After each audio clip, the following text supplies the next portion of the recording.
Hey, welcome back. This is Dr. Chad Kish, and I am leading you into a video presentation for EDU 417P and PEP 417. This is a lecture on budgeting, and we're going to discuss elementary physical education, youth and community sports budgets, as well as some intramural budgeting. But for this lecture, we're going to start off just understanding some important terms for budgeting, as well as the budgeting process, and then how you go about the requisition, approval, and purchasing for elementary PE programs, youth and community sports, and intramurals. All right, so let's get started. Today's agenda, first of all, we're going to review a little bit. We talked about our budgeting assignment last time in class. You got your scenario. Make sure you understand that. If not, email me immediately, because that's what we're going to work on the rest of the week in your hybrid course area. And then also think about your observation placement. If you haven't decided what you want to do, if you want to try to observe a Lincoln team or a local high school sports team, or do the project instead, if you're in PEP 417 that I discussed last time. Or if you're going in the EDU version, if you're a PE teacher, make sure when we come back and meet in class next time, you let me know where you want to go. Have the forms completed if you want to work at Jefferson City School District, and we'll try to get you set up to complete your 30-hour observation. So what do we have today? We're going to work on budgeting terms. We're going to have a budgeting presentation that talks about the process, different types of budgets, and how we go about making purchases. Which will be a little bit of a review from last time. So let's get started. Some important financial terms. What is a budget? A budget has a wide variety of definitions. It's kind of all over the place. You might make a personal budget, what you're going to spend each month.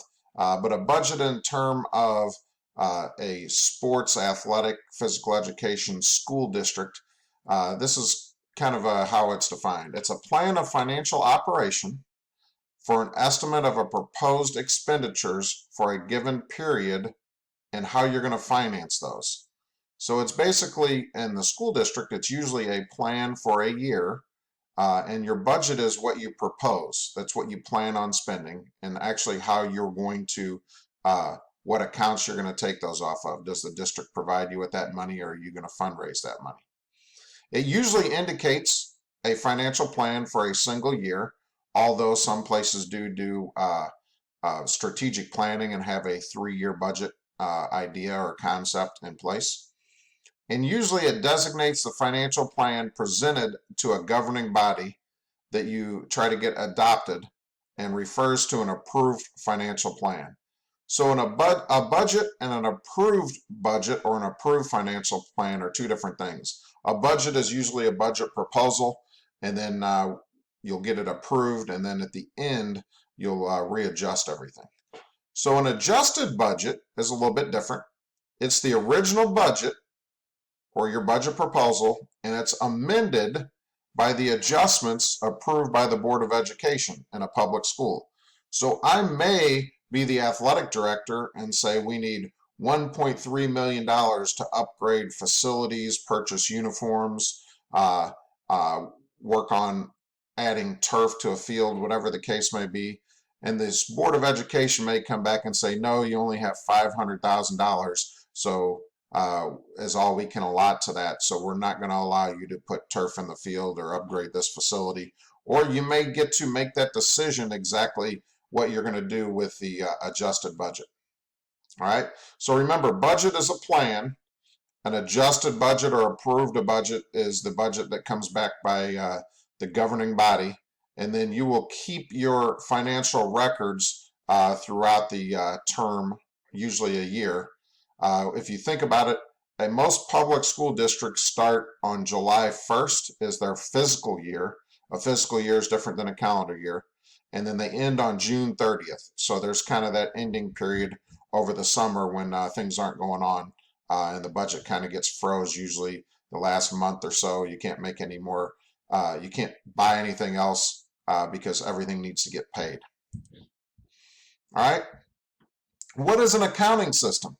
An accounting system is the method or records established to identify, assemble, analyze, classify, record, and report transactions to maintain accountability for your assets and liabilities. So your accounting system, some of you may just use an Excel spreadsheet. Some may have a district financial. If your district uses the SIS K-12 system for reporting, they'll have SysFin, which is a financial version of that. You may have heard of things such as ebooks or books. There's different things you can do there to keep records of the budget, what you've spent, what money you have, and some expenses out there that you've actually made the purchase, but you haven't paid for it yet.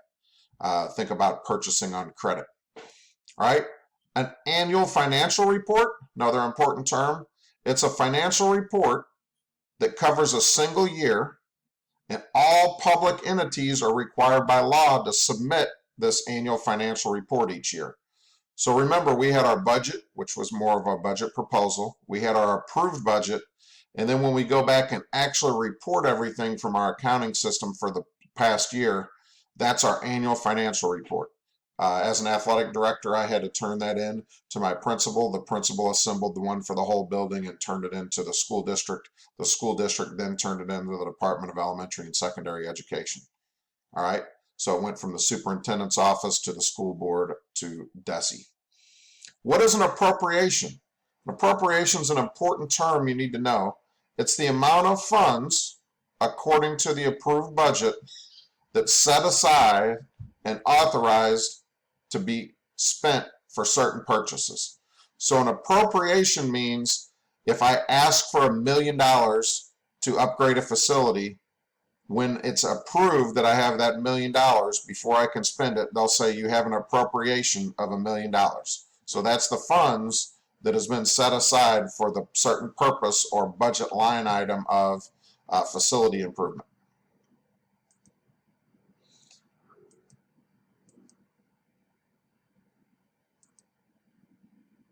On this slide, we have three more important financial terms. What is a capital project or a capital project fund? The fund is a area or line item in a budget. It could be a separate budget or separate account.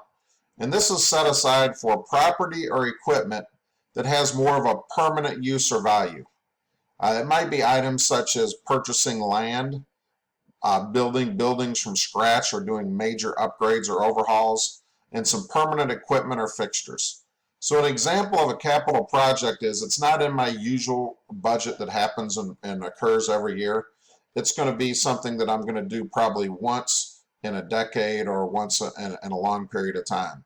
So if we are taking bleachers out of the gym or out of a field and we're replacing bleachers, those are going to last over a long period of time, usually 10, 15, 20 years. That's usually a capital project.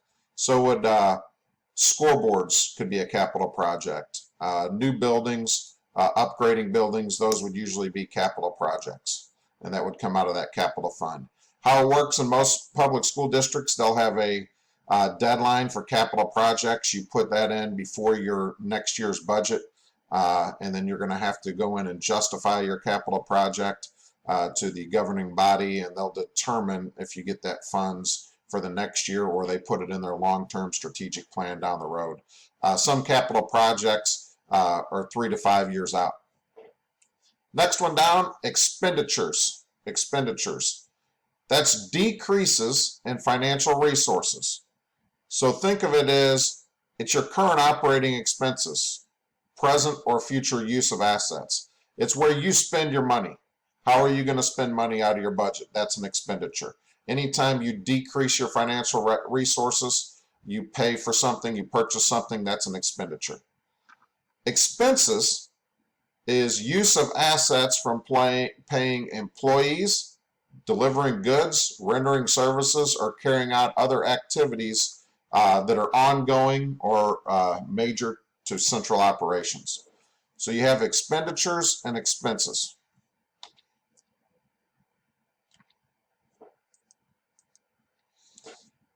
Three more important terms: liabilities, projections, and a purchase order. All right, liabilities are probable future use of funds arising from financial obligations. That would be the transfer of assets for goods or services. So liabilities are in the future. I know I'm going on a trip to Kansas City and I have it budgeted out for a tournament. So even though we haven't spent that, we're going to have that in our accounting system that we know the hotels are going to cost $1,000, food's going to cost $500, the bus is going to cost $750. So we know that's future use of funds. We haven't been billed or paid for that yet, but we have to have that within our budget, and we know we're probably going to spend that. What are projections? Projections is something you're going to do in your budget project. It's a method of forecasting in which you use some current information and some estimates, an idea of your spending, to project how much you're going to spend on something. Just because I look in a catalog and something says it's $500, when I go to purchase it, the price may have changed. There may be shipping, there may be different lettering. So we're just projecting our budget and projecting costs. Costs are never fixed. Think about covering transportation, right? Gas prices fluctuate from day to day, so you never really know. You're only projecting your fuel expenses. Last one here is purchase order. That's an important term, and you need to make sure you understand the difference between a requisition and a purchase order. A purchase order is a document authorizing the ordering and delivery of a specific goods, a specified merchandise, or rendering of specific services, right? As a school district, I could call and try to place an order, but for me to get credit and the order to actually go through, I would have to send them the purchase order, so they knew that is basically the school writing a check in a way saying we are going to cover this. We do accept the terms of credit, right? And they're usually very detailed. The exact numbers, if you're buying uniforms, they'll have what sizes correspond with what numbers and what colors. So a purchase order is basically the district saying they will back up that purchase that's made by an individual. So you usually need a purchase order in any public school to call and make an order and make it official.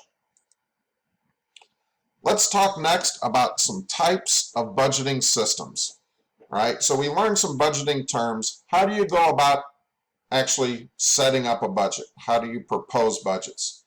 The PPBES is a type, and it just is an acronym for planning, programming, budgeting, and evaluating system. So this means you just follow the steps in order. You make long-term plans by using a thorough analysis. You do some research, you figure out what things are going to cost, you look at past expenses, you look at how things cost have increased in the past and what things may be. So you're going to make long-term plans through a lot of research. Next, you're going to prioritize these allocations for various programs. What does that mean? That means if we're purchasing uniforms, the football team got new uniforms last year. The basketball team may be more of a priority because our uniforms are 5 or 6 years old. The soccer teams might be 3 years old. So let's look at the uniforms and prioritize which way they go. You'll hear this called a uniform rotation usually in a school district. And then you need to evaluate the effectiveness of resources. Which ones are good? Which ones need replaced? Can we change things and use different stuff? So you'll make your long-term plan, you'll put them in some kind of order or priority, and then you're going to evaluate if you actually need that resource or if you can make a change, and that'll usually could put things in different order for your step number 2. Another type of budgeting system is the one I always used in my first year as an athletic director or program coordinator. I didn't like just allocating money and say, go spend it. I wanted to know where our money was going and ensure that we were getting the most out of our resources. So I used a zero-based budgeting system. That means you have no dollars. If I was the athletic director and we had 10 different athletic programs, as the coach, you didn't have any money to spend, all right? You had to come ask me or my panel and you would make you a list, basically. I'll go through this, and then I would prioritize the spending. So how does zero-based budgeting work? First of all, you need to identify an authority for decision making. Is it the principal? Is it the athletic director? Is it a group of people, a committee? Then that group will analyze each decision and request on a case-by-case basis, but they may have to prioritize and justify it in the scheme of the overall budget for the year. There's going to be number 3, some kind of evaluation and ranking for alternatives to prioritize requests. And then number 4, you'll prepare a detailed operational budget for a time period. What I used to do as an athletic director, there were 3 sports seasons.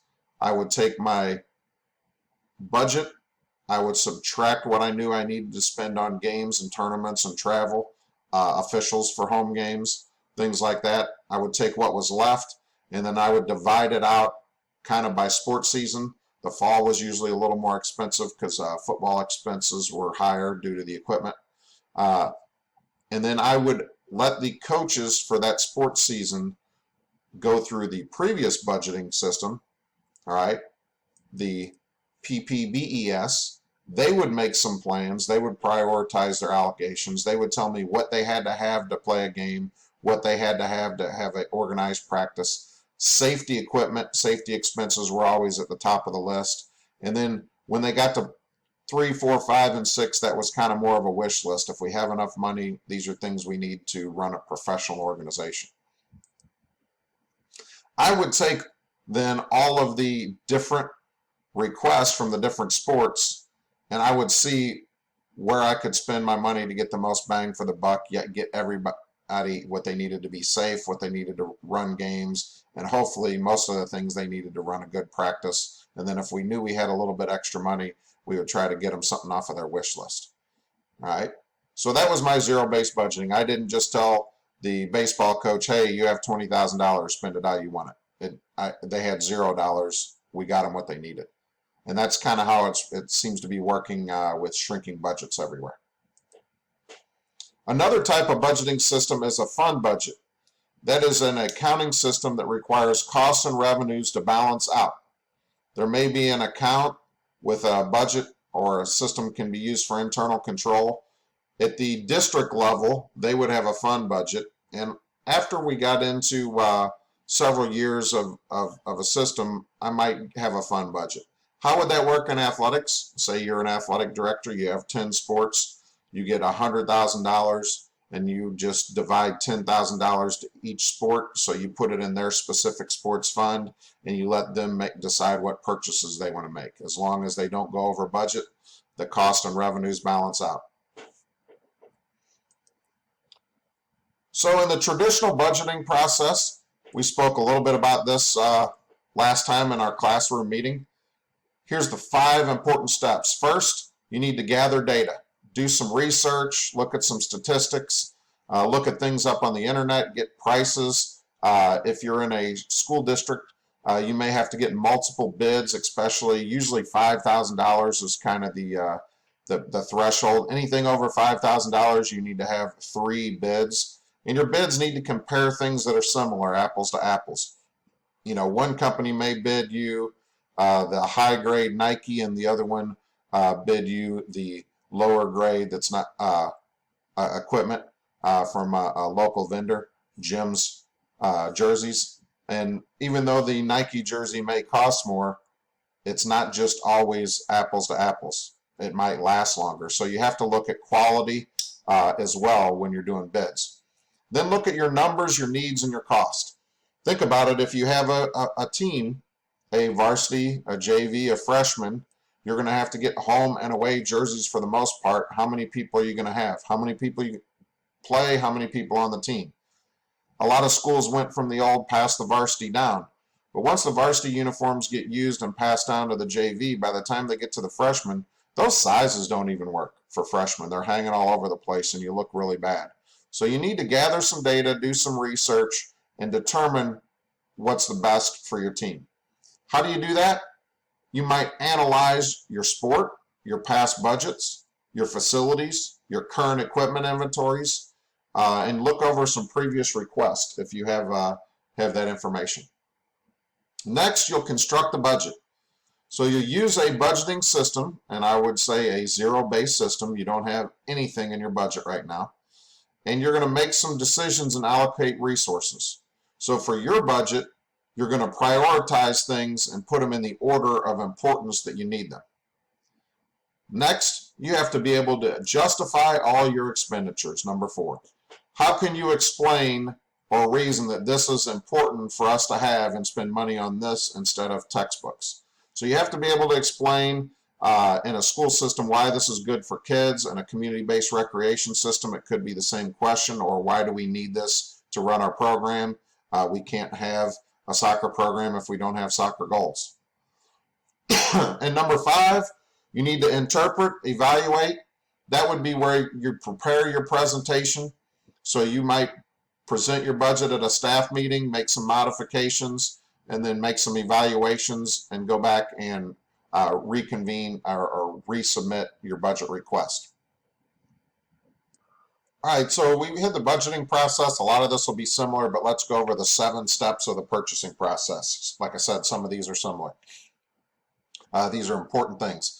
Number 1, always research. Gather as much data as you can. You might talk to teachers, coaches, go online, do some research. If you have a sport or an activity you don't know much about, you might need to figure out how many people play, how many people are usually on a team, what important equipment you need to have.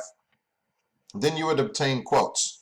For you, this is probably looking it up online, but when you're in the field, you would work with some vendors. You would call local sporting goods store, use catalogs, possibly view products online to get some different prices, quotes, or bids. Remember, details are important. Number 3, pay attention to details such as quality, additional cost, and fees. Is shipping free? Is it an additional cost? Do we have to pay to get numbers put on? If we have a number outline, is that free? If we have our school logo, is that free or an additional cost? So the details are very important. If we got to get double extra large, does that mean it's $5 extra? So look at the details. That's very critical. Number 4, have a rationale. Provide a reason for each item. Why do you need these?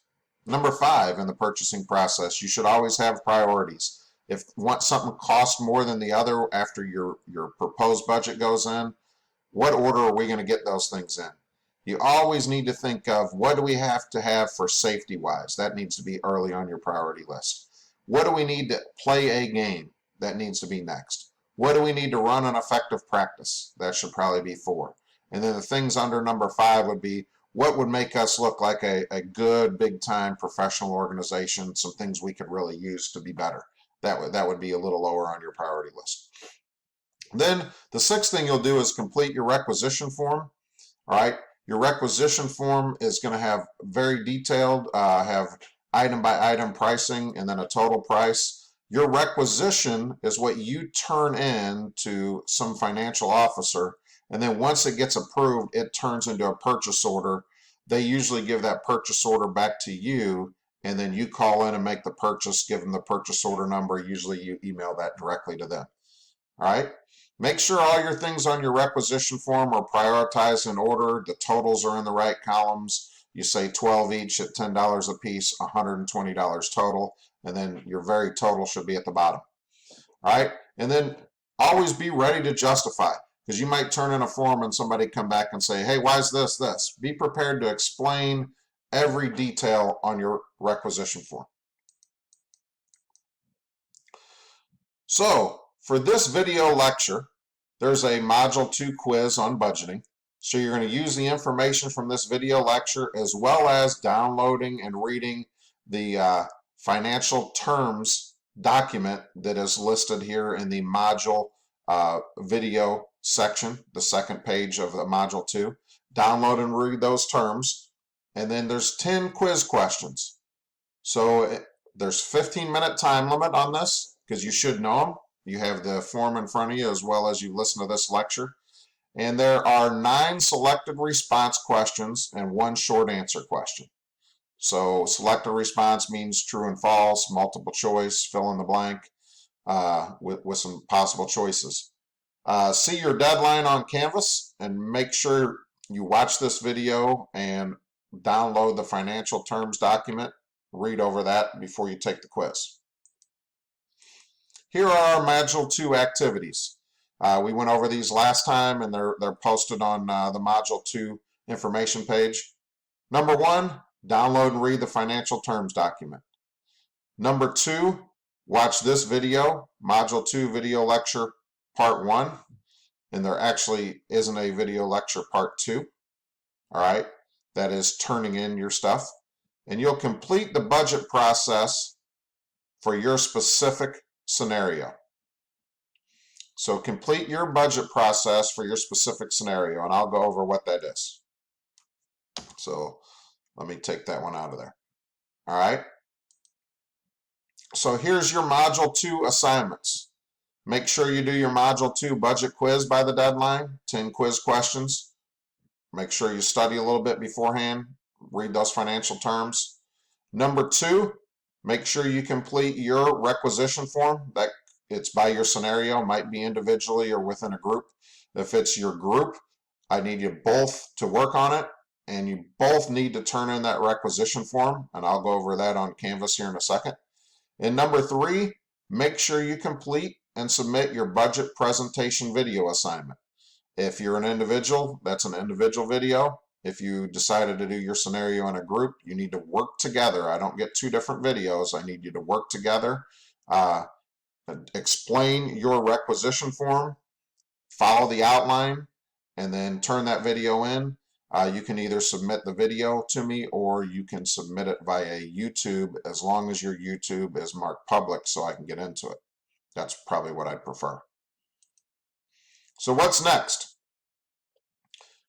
By next Tuesday, you will submit your budget assignments, which is your requisition form and your budget video. Next week on Thursday, we will meet in class. We will start Module 3, which is Quality Physical Education Standards. We're going to start learning about PE, so we can start learning how to teach, and after this unit, we'll start developing some lesson plans. So make sure by next Thursday, you read Chapter 1. So next week, we'll be online, no class meeting on Tuesday. That's some extra time to finish and submit your budget assignments. On Thursday, we'll be in class, but by Thursday, read Chapter 1 so we can start Quality PE Standards. And then the following week on Tuesday, we'll be in class. We'll continue our work on Module 3, and we'll have a lecture and do some activities. All right, so let me switch out here. This is the requisition form assignment, which I talked to you last time. It's on Canvas. All right, so the assignment description, you'll complete the attached requisition form in detail based on your specific budget scenario assigned in Module 2. Your requisition form needs to be detailed, explain the product description, the quantity, the price per item, and the total price. That is your quantity. If it's 10 times your item price, which is $10, then that would be $100. And then at the bottom, put a total. All right. The requisition form document link is here, so download that, immediately save it and give it a name to your flash drive, jump drive, whatever the case, and then start working in it. If you just download it and start working in it, you'll lose a lot of the stuff you save. Once you get done, save it again, give it a name, possibly your name or your sport, and then submit that on Canvas. I would prefer you just downloaded it. It's a Word document. You filled it all in, did your math, saved it as a Word document, and send it back. But if you have trouble with that, I will take a very neatly written picture of that document if you print it out. Have to print things in there if you can't get this document link to save and be able to work in it if you don't have Microsoft Word. But I can't get a Google Doc or an Apple iPage or anything like that. So make sure you either send me back a Word document or you print it out and have it neatly printed and send me a picture. All right, so make sure you submit the completed requisition form to the assignment portal. And if you have any questions, let me know. You will be assessed based on how well you do on this requisition form. If you forget some important equipment, some safety stuff, you won't do as well point-wise. Maximum points 20. So one more time, we'll briefly go over the budget presentation video. So you're going to complete a video presentation using your requisition form based on your specific scenario you got in class. The video must be very detailed, explain the products and equipment selected, all right, and provide a brief explanation or justification for each item. Your total budget request should also be provided. So you could consider providing additional detail for items on a wish list if there's extra funding and why your budget request is justified or good for kids. All right, so use your requisition form, complete that individually or in your group, save it, make sure you did some research, do a little rehearsal of your video, and this is really an outline of your presentation. Individually or group, introduce each other or yourself. Make sure I know who it is. Speak loudly, clearly, first and last names. Then one person, explain your scenario. Give me your sport, everything that's written on your scenario. You might want to read it. And then detail each item and describe why it's needed and what the cost is. These should be in priority order. What's most important needs to be first. When you get through everything you need, detail at least one, possibly 2 or 3 items that would be on a wish list if there's extra funding. Conclude with why your budget request makes sense and it's good for kids in the program, whether it's an athletic program or your community-based programming or team. Use your phone or laptop to videotape yourself and create a video presentation, and then save the video. I'll accept videos that will attach and open in Canvas, but I really prefer you to upload your video to YouTube. Make sure you set your link public, not private, so I can get to it, and you email me the YouTube link so I can watch it on YouTube. Remember, like I said, to make it public. But if you can't get it uploaded on YouTube, as long as your video will attach to Canvas and I can open it and watch it, that'd be great. All right, submit the video file or the YouTube link to Canvas. Everyone in your group, if you decided to do it as a group instead of an individual, is responsible for submitting the video on their thing. Just because student 1 turns it in, if student 2 doesn't, they don't get the points. So everybody's responsible for turning it in as well. Assessment, the better you do, the more likely I would be if I was the athletic director or person handling the finances to approve your budget, the more points you'll get in this. It's worth 30 points. All right. If you have any questions, let me know. It would be good too if you did something, you might use Screencast-O-Matic, where I can see, you can set it up where it has a superimposed video. So when you're talking, and you could have your budget requisition filled out right here and go down your line items and take turns. All right, that would be ideal to be able to do some kind of split screen like that. All right, hopefully everything we did here helps you out and you're ready to do your budget presentation.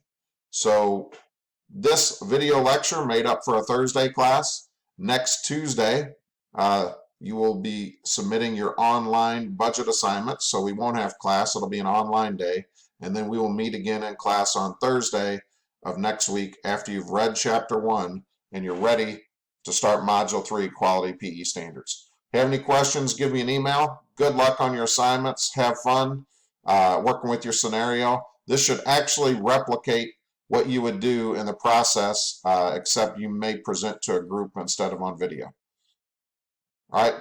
Once again, email me if you have any questions. Have a great day, and I will see you next week on Thursday.